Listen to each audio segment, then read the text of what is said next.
Sally here. That's your cervix. Hi, Ali. We have a bunch. Lydia. Hi.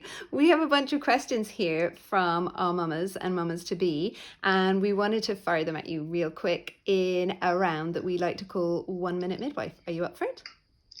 Oh yeah, bring it on. Ready for the first question, Ali? I'm ready. Yes, let's go. Okay. And you're just jumping in. I don't get to do it. Fine. In a minute. Okay, so one second. yeah. Your minute starts once she finishes asking the question, to be clear. Okay, let's go. Ready? How much does it really hurt to give birth? In 1 minute, go. Oh, well, that's unique for everybody. But I mean, my answer to that, 1 minute. How much does it really, if you have, knowledge is power in childbirth. So if you have a good understanding of how your body is going to be working, what it's doing, then it's going to really help with understanding and going through the process to allow your endorphins to work. And don't be showing me the time. I'm Sorry. So it doesn't hurt if you have done the right amount of work and you have supported with the right support people like midwives that you know. Then you go into endorphin phase stage, and you are it's like natural morphine happening in your body. So that's my Done answer. with 13 seconds to spare. I think you nailed it. Impressive. Okay, ready for number 2. Does your vagina really tear during labor? 1 minute in this one. Okay, well, your vagina, if you are birthing physiologically and you have all the right hormones in play and you feel safe and all the oxytocin, which is the hormone of love, is being released, your body will open. If it's been given the time to open in its own natural way, it doesn't tear. The vagina doesn't tear. Sometimes when the baby's head is being born, hopefully we're going for a gentle birth of that baby's head. There is a 98% chance or something like that of a first-time mom having some trauma to her perineum. But tearing, don't be afraid of that. All your hormones are there, and if the baby's head is being born at a nice pace, then it stretches and opens, and just a small trauma, but you don't feel it at the time. And a tear is better than a cut. Very well done. 10 seconds to spare. Very good. I agree. It's surprisingly hard for me not to start answering these questions myself. It's surprisingly hard for me to ask follow-up questions in the middle. I'm like, okay, really? But then, and is that a peripheral? Like, what type of tissue is actually, how long does it take? Oh my God, stop. Anyway, there's a reason we're obviously doing a podcast where we ask lots of questions. Okay. And talk a lot generally. Ready? Okay, here we go. Would you, Ali, recommend a home birth after having had a previous C-section and then a VBAC? Complex one for you. 1 minute starts now. Well, it's not that complex. I mean, women's bodies are designed to give birth. So if this particular person has had a cesarean section for their first baby, but then went on and had a vaginal birth, they are proven. Their body has proven it. It probably would have proven itself the first time. So I would recommend it. The HSE that I work for, we don't cover it, but there is private midwives out there that will have their insurance through the UK, and they will support you and guide you through the home birthing process. So my answer is yes, and find the right midwives to support you to do that. You will not be encouraged by our obstetric colleagues for that, but if you trust your body and trust your midwife and all going well, and have certain monitoring during your birth process, I would imagine that you should definitely engage in the conversation. Yes. Great. 8 well seconds to done. start. Can we ask the one that I think I didn't write down, the one from my stories? Oh, How do you prepare for it? Is that okay? Just pretend it's that one. Was it just Whatever. how do you prepare for it? Yeah. Okay. Lovely. All right. Well, here we go. Pretend it's sorry. paper. Yeah, Okay, like sorry. it's part of the thing, right? I'm sorry, Yeah. I'm shit at this. Okay, grand. Wow. Ready? Okay. Have fun with the editing of this. What? You're not going to edit this. You're just going to laugh at me, are you? Yeah, I'm gonna laugh. Okay, Yeah, go on. grand. Yeah. All right. Here's a question I've just pulled out of the hat. Ali, how do you prepare for a VBAC? In 1 minute. Okay, in 1 minute, my VBAC is definitely getting some debriefing on your first birth. That's imperative, in my opinion. Get your hospital notes, go through them with the hospital, find out what, how, and why you end up with the cesarean section.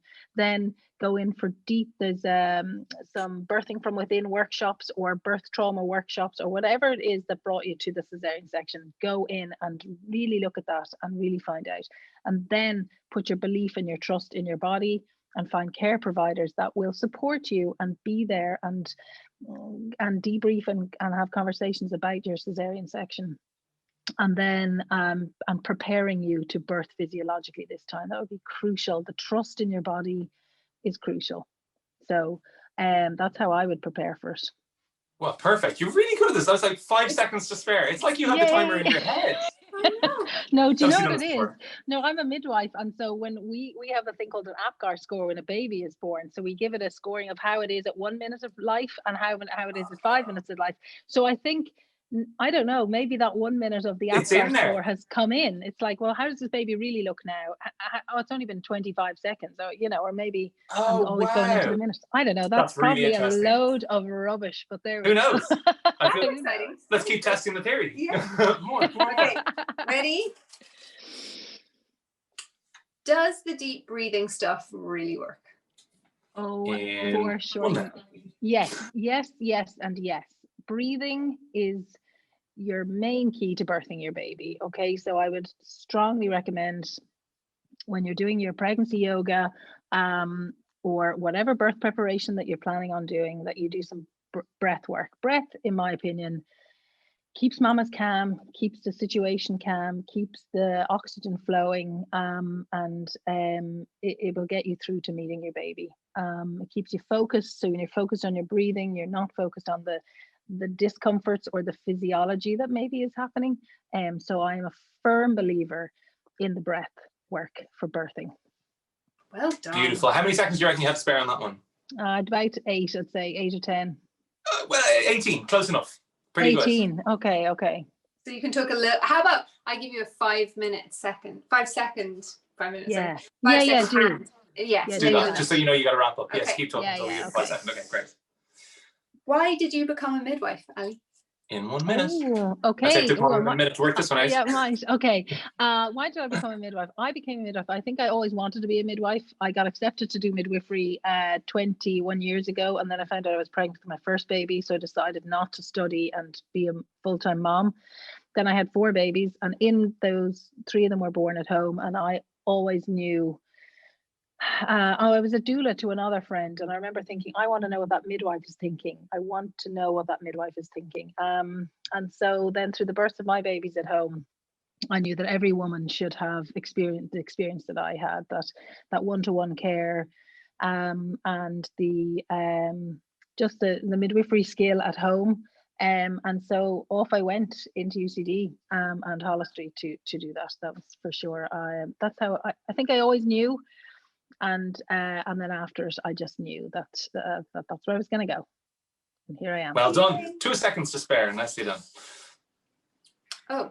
Just say like how glad we are you made that choice, by the way. Yeah, well done. I am.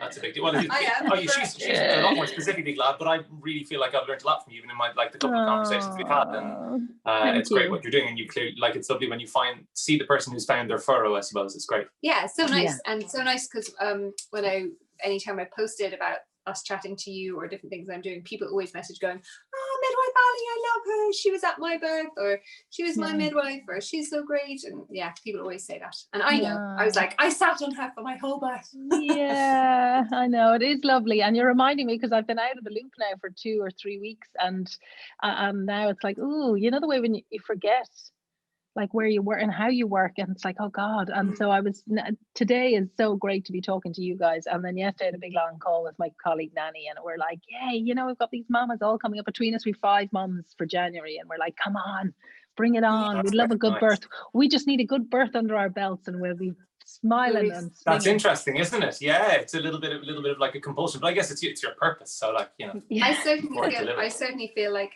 someone asked me the other day, what job would I do if I was doing everything again? What job would I do? You've got a minute to answer. I certainly think that midwifery is what. Yeah, makes sense. I get that. Yeah. Like I would love just being at births, because I always wanted to be a doula as well, but then I had Ruben, and sure, he never slept, so I was like, I can't. How am I going to be a doula? Couldn't leave my house. Couldn't even leave my bedroom. But maybe one day. Maybe one day. Yeah. I did the active birthing workshops. There's certainly like, I just had a mama yesterday. I sent you the message. Yeah. I did their first baby's active birth workshop when she'd been told that she rang me at like 38 weeks. She was one of my pregnancy mums and was like, they're actually inducing me. I was meant to have a home birth. They're inducing me and I'm freaking out and I have to go in 2 hours. Can you come to my house and do a birth workshop before I go in? I was like, oh, okay. So we went there, and obviously I'm used to doing birth workshops, but this was specific because she was just, she was like a crying mess, you know, she was super upset and they were just in a big state. And we ended up just doing yoga together and crying together and all holding hands and talking through like how she can trust herself. And she ended up going to the hospital having the little thing, is it, what's it called? Prostaglandin. Oh, sorry. And then she went into labor naturally, and she labored naturally on her first, and she sent me these amazing messages saying like, it was all because of your workshop, it was so amazing. I was like, no, it's because of your body, but cool, I'll take it. And then she messaged me like 3-4 weeks ago and was like, I'm pregnant again on my second, can we do a workshop by Zoom? And so we did a second one, and she wanted to try and have a home birth, but they were trying to suggest that she couldn't have one, and she was really trying to trust her body. And then sure enough, like yesterday I got the message saying they'd had a beautiful home birth and they do yoga techniques, and it was so nice. And it was like, oh, there's a tiny window into what it must be like, you know, to be you guys. Midwife. Yeah, true that. Oh Nice. yeah, I know. That is great that she had her home birth. I'm delighted for her. You know, so am I. There's so sweet pictures as well. Anyway, sorry. Back to the task at hand. What one thing could make your job easier? In 1 minute. Knowing when the babies would come, that would be great. Good.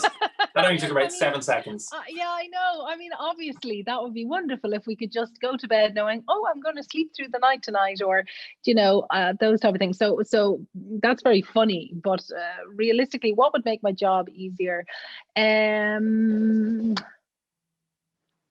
Are there tools that aren't there, like physical or otherwise, or like structural things? No, what would make my job easier? I suppose, cultural. Maybe that mums really deeply believed that they could do it. Like, we've been fed all their lives, birth is hard, and they need to birth in hospital, and we're still dealing with huge generations of women who see the hospital as the safest place. And sometimes that's so deeply ingrained that we get them to a point of birthing, and yet we still have to transfer them. And I'd love them to know that home is the place that they birth their babies. So that would be great. First time to the timer. Well done. There you go. Oh, this is a good one. How can I be less shy about my midwife looking at my vagina? In 1 minute. Oh, okay. Well, if you're planning a home birth, I don't know where that birth setting would be. How can you be less shy? So whatever you do as your profession, and if somebody said, like, I'm terrible at maths and computers, right? And sometimes I get really embarrassed from talking to my accountant because I think, oh my God, I'm so embarrassed. You know, I don't know what they're talking about. I don't know the language they're using. I don't know what I have to do. And not to be silly about it, but, you know, vaginas are something that I see in my day. Breasts and vaginas and bellies and babies are what I see in my day-to-day work. And so, number one, you won't be offered very many vaginal examinations at all. Number two, if it's one of us tribal midwives, there's huge decorum and covering you and making sure that you're comfortable, and you have to give your full consent before we're ready to do an examination. So you are really well and comfortable and safe. So it's not about Jesus. We got there quick. Sorry. I could have gone on with that one. Yeah, clearly. That's interesting. I thought that was going to be a quick one, and yet no. And now this second one actually, ironically, is very similar. To shave before birth or not? In 1 minute. Ooh, well, I'd hate to have a bit of grow back going on when I was trying to feed my baby. So I wouldn't do any of that. Waxing, shaving. I mean, I know as a woman, when I was birthing my babies, I definitely went and had a waxing before I gave birth to my babies, but it's a waste of money. Don't do it. Leave your vagina alone. There is no need to do anything to your vagina. Number one, it's not the hair on the outside. You know, your vagina is, your belly is doing all the work. And then when your baby's head is coming down, it kind of pushes your labia out of the way. So it doesn't matter unless, you know, whatever makes you more comfortable. But I guarantee you won't care at all when you're in active birth. Okay. You just won't care what your vagina looks like. So leave it alone and save your money and don't shave ever. There you go. Good, 10 seconds to go. Nicely done. Great. Best way to encourage an overdue baby naturally. Okay, in 1 minute. This is probably a big one. Okay, yeah, overdue babies, you know, we've had our few. So COVID has sent us lots and lots of overdue babies, whatever's going on. How to encourage them naturally. Definitely get up off the couch, get up out of your working chair, get onto the yoga mat, dancing, yoga, spinning babies, side lying release, forward leaning inversions, rebozo, acupuncture for sure, reflexology perhaps, and all of those things, you know, from early on, acupuncture from that kind of 36 weeks on, getting the baby into a really good position is key. So spinning babies, Gail Tully, and then after that, I mean, you know, it's winter time, so it's lovely to do turning down the lights, lighting the candles, making love all weekend. If it's your first baby, just go back to bed. That's what I tell all my clients: go and spend the weekend in bed making love. Do you know? I mean, so all those things. Yeah. Nicely done. Great. Just in advance of the timer. Pretty good. This is impressive performance. Ooh, this is a more serious. Before we go on to that, I just want to share that thing. You sent me an amazing Instagram video. Yeah, of that guy, the dancing kind of. Oh, the obstetrician. Obstetrician guy. He's so cool. So cool. Have you seen him, the dancing obstetrician? He dances all his mamas through their labor, and he's like Latin American. It's so good. Like salsa dancing, and he's there. He gets them up, and he's holding their hands, and he's dancing with them, and they're like in their contractions, everything, and he's dancing and dancing and dancing. The baby's out, and that's really interesting because I've been having conversations, you know, because I don't know whether we're being recorded or whatever for the thing, but we're wondering what stops some babies coming out and what stops some mamas birthing, because you know, some women, you think they've got it all going for them. There should be no reason why there isn't a physiological birth at home here, and sometimes it just doesn't go. And we're wondering, is it a vibration? Is there vibration? So maybe vibration in music, but we're really, myself and two other colleagues are really going to look into humming and singing and, you know, movement, but vibration, because maybe that's what needs to call babies out. And I don't want to take the vagus nerve, the vagus nerve, which terminates in the cervix, is toned by humming, by chanting, by that, you know, that frequency. Yeah, that vagus nerve, and Makes like sense. we only discovered, because we like talk about vagus nerve the whole time, but we only discovered quite recently that it actually ends right into the cervix itself, and then the way that you release that through specifically the vagus nerve is that humming. Yeah, because it starts in the larynx. It starts, so it's like there in the larynx. origin So point. I think that does make total sense. And I mean, you think about like that jaw release pelvic floor thing at the same time, you know, in yoga we use humming and shaking as a way to release tension from tissue. So a lot of what I'm doing in classes these days is getting people to learn how to literally just shake the adrenaline out of the system. And I think that that's a really useful tool in advance of labor as well. That is so, I'm going to really look into that more, because there's something in that. There's something really key in that the vagus nerve ends in the cervix. Because sometimes when I'm at a birth, and maybe if I'm only I'm seconding, you know, I'll be just with the mama, while my primary midwife, my colleague, is doing more of the clinical work, and I just I find myself humming naturally. I go to her and I say, low, bring it low, and they all say to me, oh, that noise that you made was amazing. So anyway, not to take up too much time. Interesting. No, I think it's absolutely the case. And you know, we would talk to Montauk Chia about cervical orgasm and the links between like nipple stimulation and cervical orgasm and prevention of breast cancers and stuff like that. And the more, like, I've just been looking into the cervix, like so much, diving into like millions of different websites and people who are looking at cervical wellness and healing HPV and cervical cancers and stuff from working on the cervix themselves and doing cervix workshops.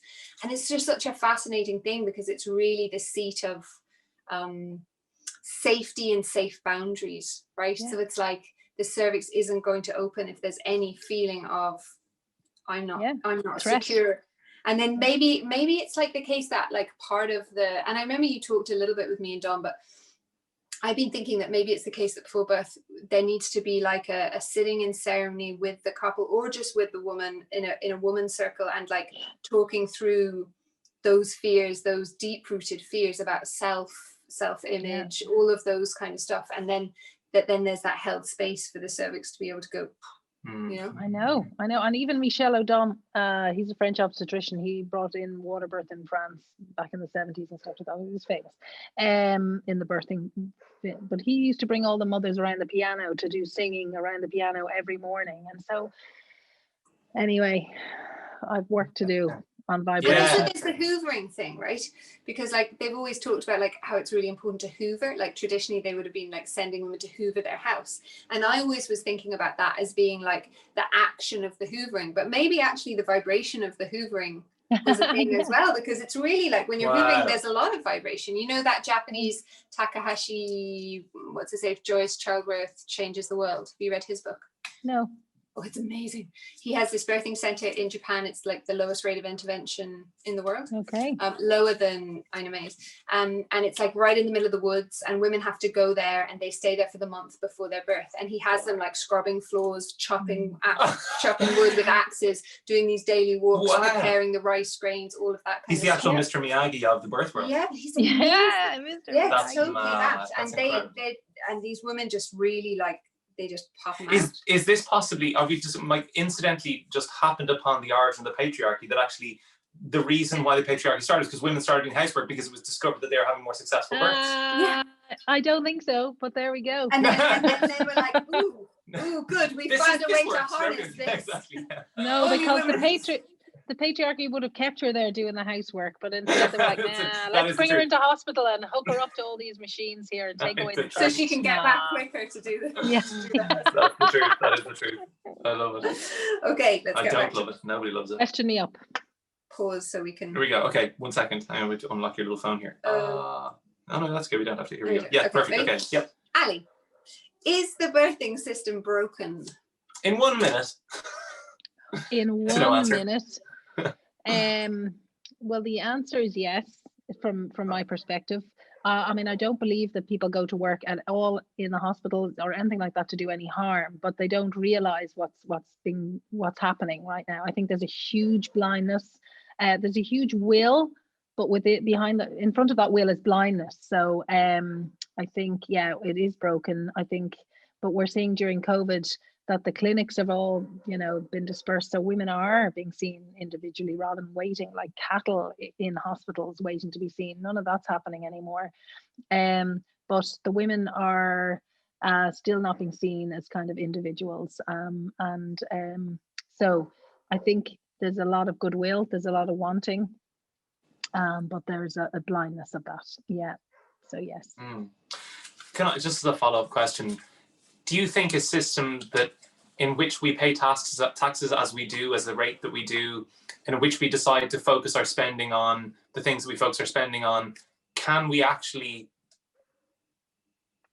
manage to encourage and envelop what your ideals for that birthing system would be? Like, I suppose what I'm asking is that treating everyone as the same thing, is that done out of a sense that volume, simplicity, because we've got such volume to deal with?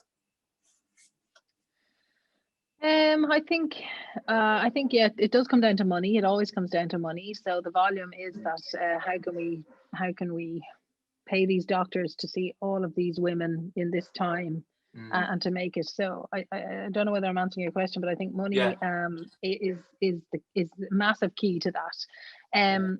Yet then to take the system, the women out of the system and give them individualized care or case loading midwifery is probably cheaper.